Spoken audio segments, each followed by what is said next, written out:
It's strange how a single act of kindness can change everything you thought you knew about yourself. When I think back to that night, I still hear Ryan's voice, still see the rain against his apartment window, still feel the weight of something I should never have allowed to happen. I helped my best friend because he needed me.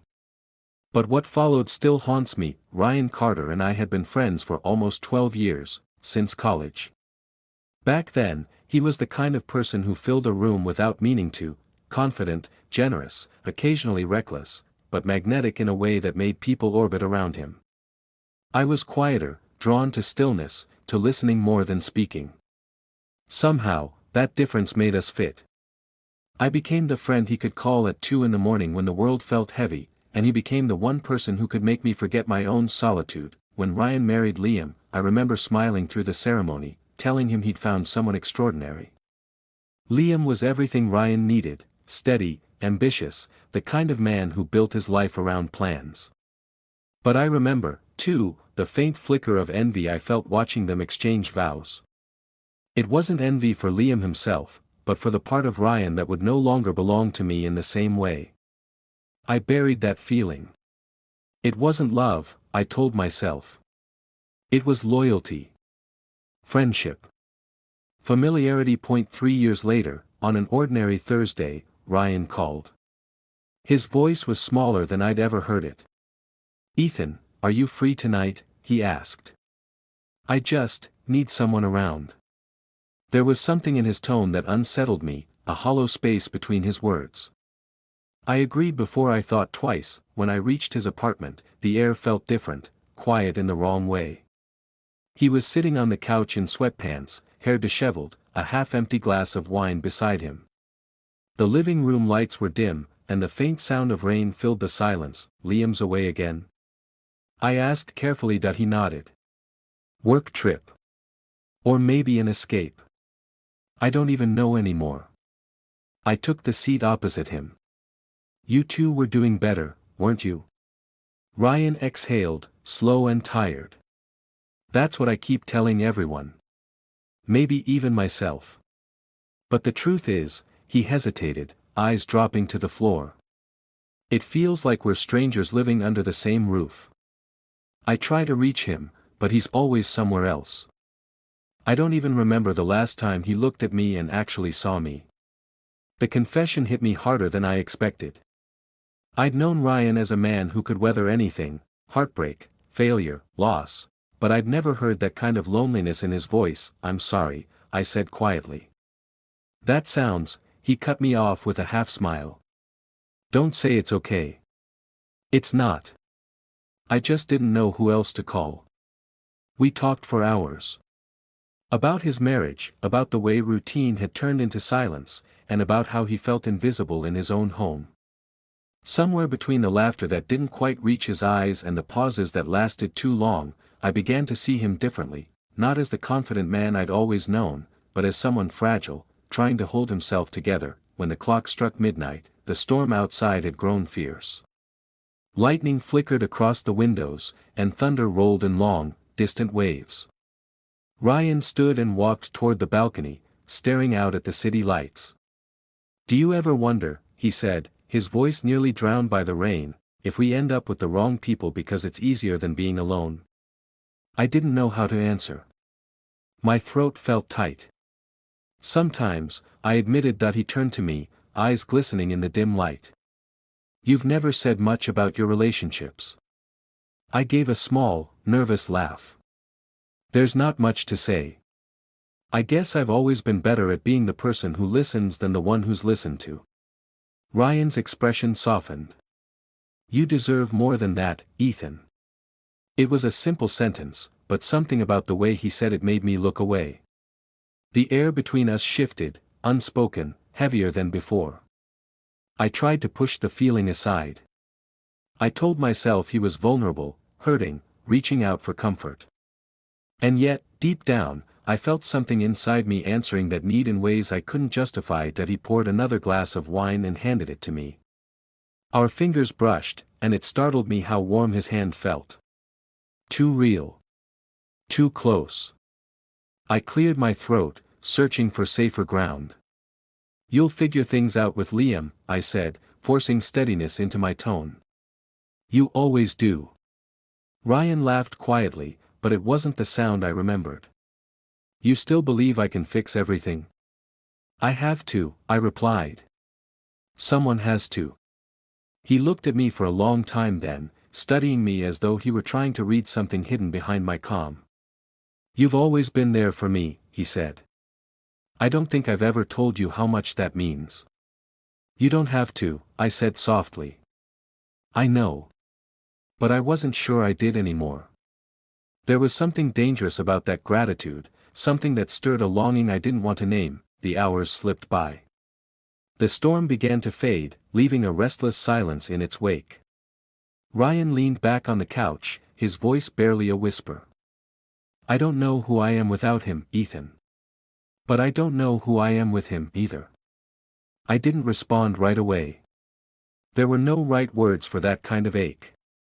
Instead, I sat beside him, close enough to hear the rhythm of his breathing, close enough to feel the quiet pulse of something neither of us wanted to acknowledge. When I finally stood to leave, Ryan didn't stop me. He only said, "Thanks for coming." His voice carried exhaustion, but also something gentler, trust, maybe, or resignation. At the door, I hesitated. I wanted to tell him to hold on, to fight for his marriage, to believe that loneliness wasn't permanent. But instead, I just nodded and said, "You're not alone, Ryan." He smiled faintly. I know. That's what scares me. Those words stayed with me long after I stepped into the rain. Driving home, I kept replaying the evening in my head, the quiet confessions, the glance that lingered too long, the invisible line between comfort and something else. I told myself it was nothing. Just two friends sharing a difficult night. But a part of me, the part that noticed how his hand trembled when it touched mine, knew better. That night should have ended there. But it didn't. Something had changed, quietly but completely, and though neither of us said it aloud, we both felt it. As I pulled into my driveway, lightning flashed again, illuminating the wet pavement. I remember thinking how storms have a way of making you believe the world can wash itself clean.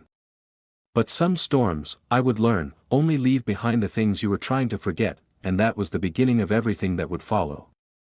The following evening, Ryan called again. His voice was calmer this time, but beneath it I could sense something raw, something unsettled that hadn't healed overnight.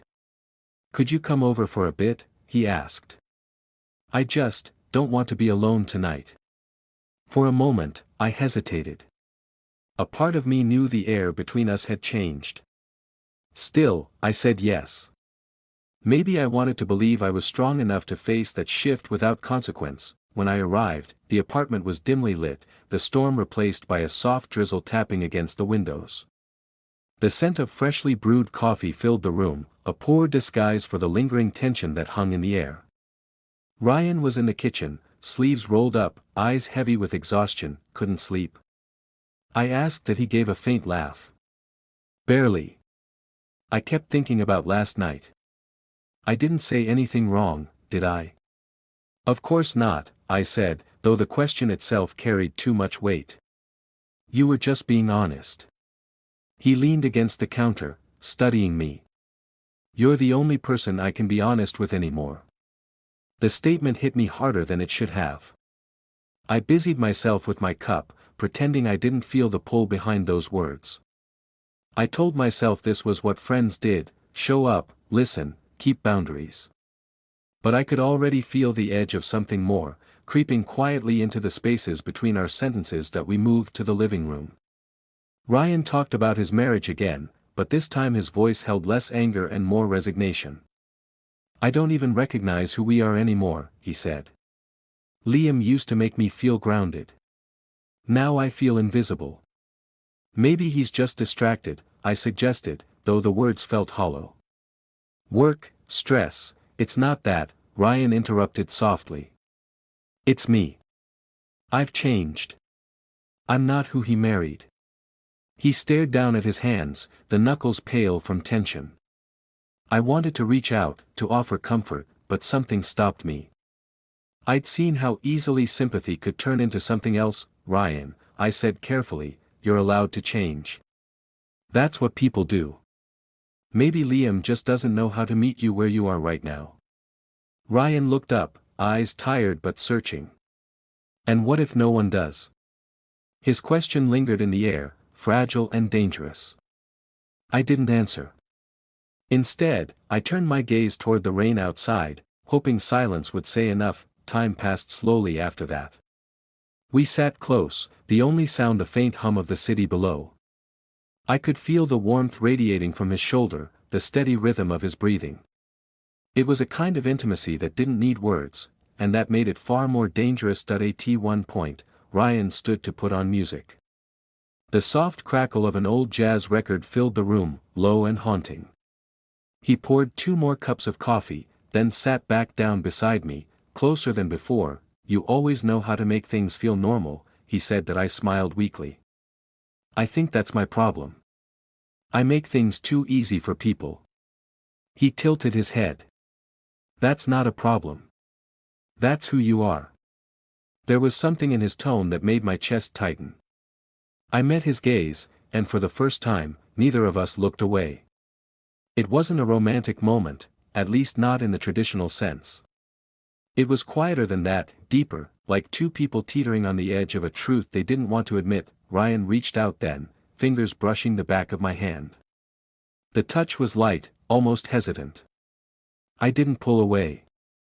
I should have, but I didn't. The silence between us grew heavier, until it felt like the room itself was holding its breath. Ethan, he whispered, why does it feel like you understand me more than he ever did? The question broke something in me. I wanted to tell him it wasn't true, that he was only seeing what he wanted to see, but instead, I said nothing. Because in that moment, I did understand him. Too well. His hand lingered on mine, and I could feel the tremor in his touch. Then, almost instinctively, he leaned forward. Not enough to close the distance, just enough to blur it. My pulse quickened. The world outside seemed to fade until there was only him, his voice, his warmth, the storm's soft echo beyond the glass. That I stood abruptly, stepping back as if the air had become too thick to breathe.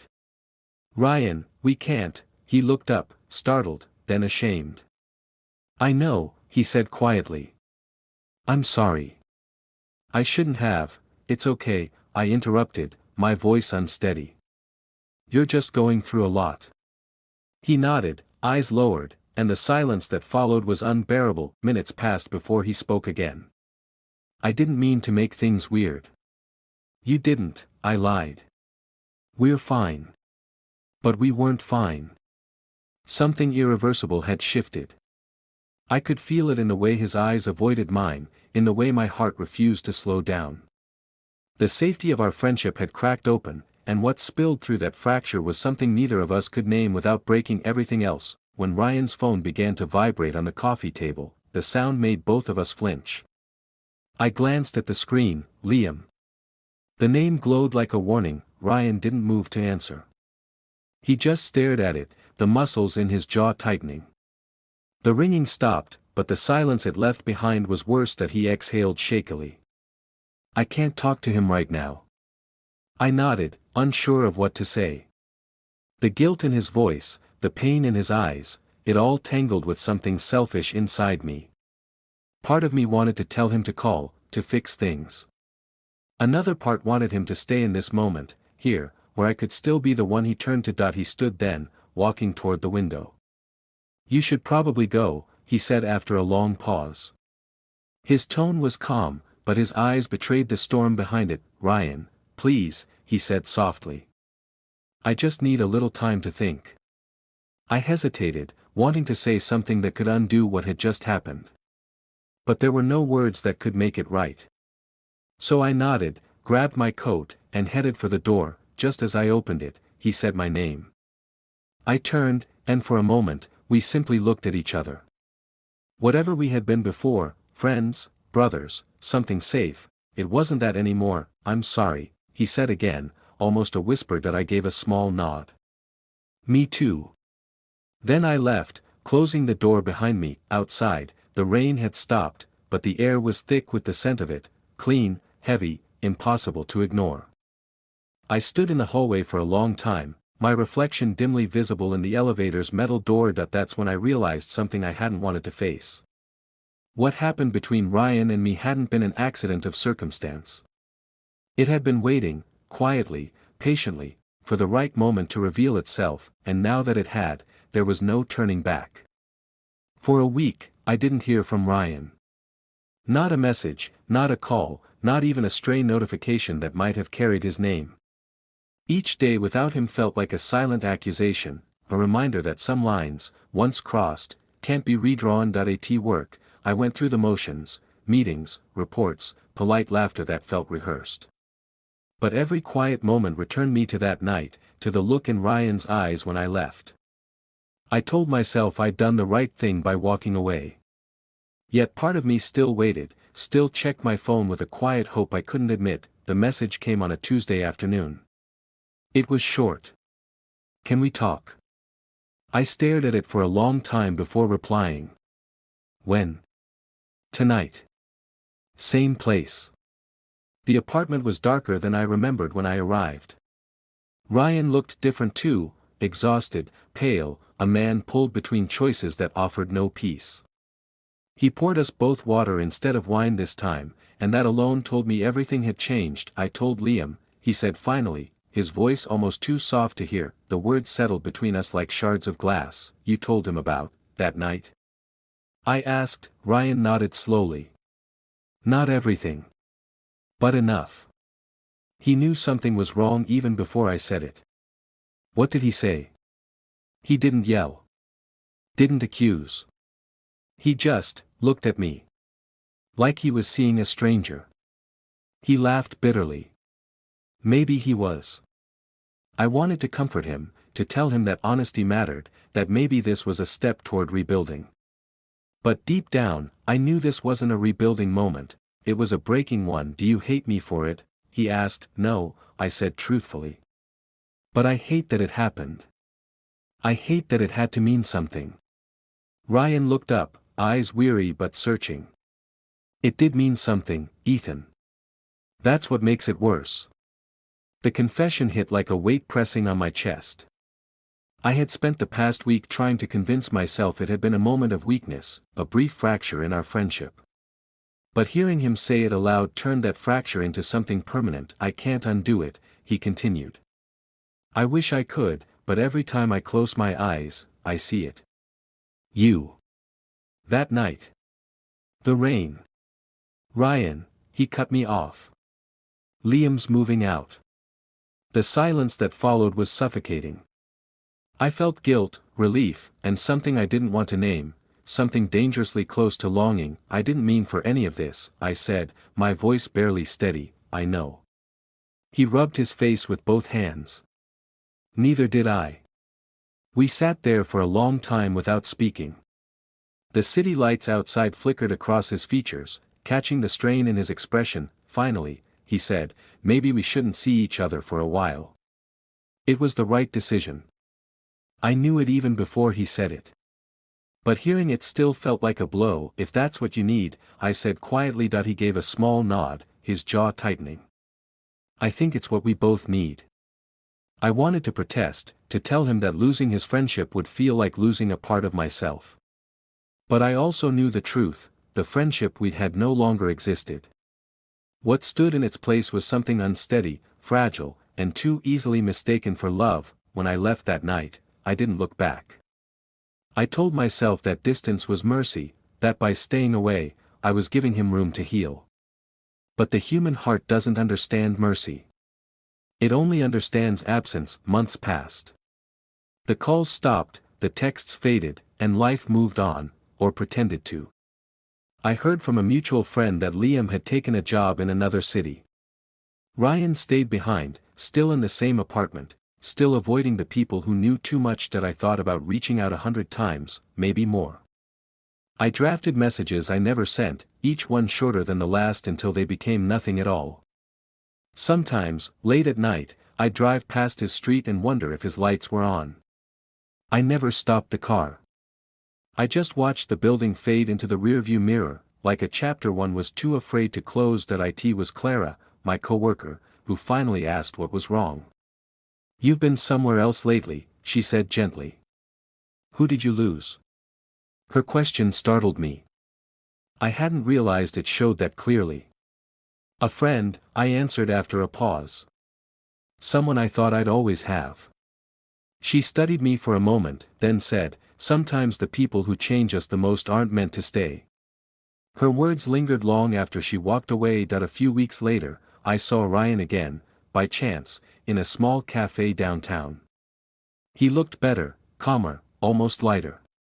When our eyes met, there was no anger, no regret, only quiet recognition. Ethan, he said, smiling faintly, hey, I managed that. We spoke for a few minutes, safe topics, surface-level words. He told me he was focusing on himself, on therapy, on rebuilding. I told him I was proud of him, and I meant it. As I stood to leave, he said, you know, I don't regret meeting you. I turned, uncertain how to respond. He continued, what happened between us, it broke things, yes. But it also showed me the truth about who I was pretending to be. There was nothing I could say to that. So I just nodded. Take care of yourself, Ryan. You too, he said softly, and that was it. No closure, no grand goodbye, just two people standing in the aftermath of something that had once been holdout. On the drive home, I thought about how easily we confuse connection with destiny, how one small act of kindness can become a doorway to chaos. I had wanted to help him, to be the person who steadied him when everything else fell apart. Instead, I'd become part of the reason it did. Now, when it rains, I still think of that night, the flicker of lightning against the window, the quiet ache of wanting something I shouldn't. It's not love that haunts me anymore. It's the silence that followed it. That I still hear his words sometimes, the ones he said before I walked out the door, you're not alone, Ryan. He had smiled then, tired but sincere, and said, I know. That's what scares me.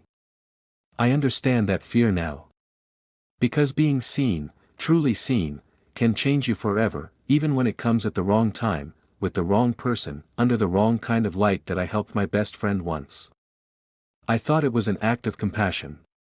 But compassion can be dangerous when it crosses into desire, and though years may pass and the guilt may fade, there are moments, quiet, unexpected, when I still see his face in the reflection of rain-streaked glass. That's when I realize the truth I'd spent years avoiding. Some memories never leave. They just learn to whisper instead of scream.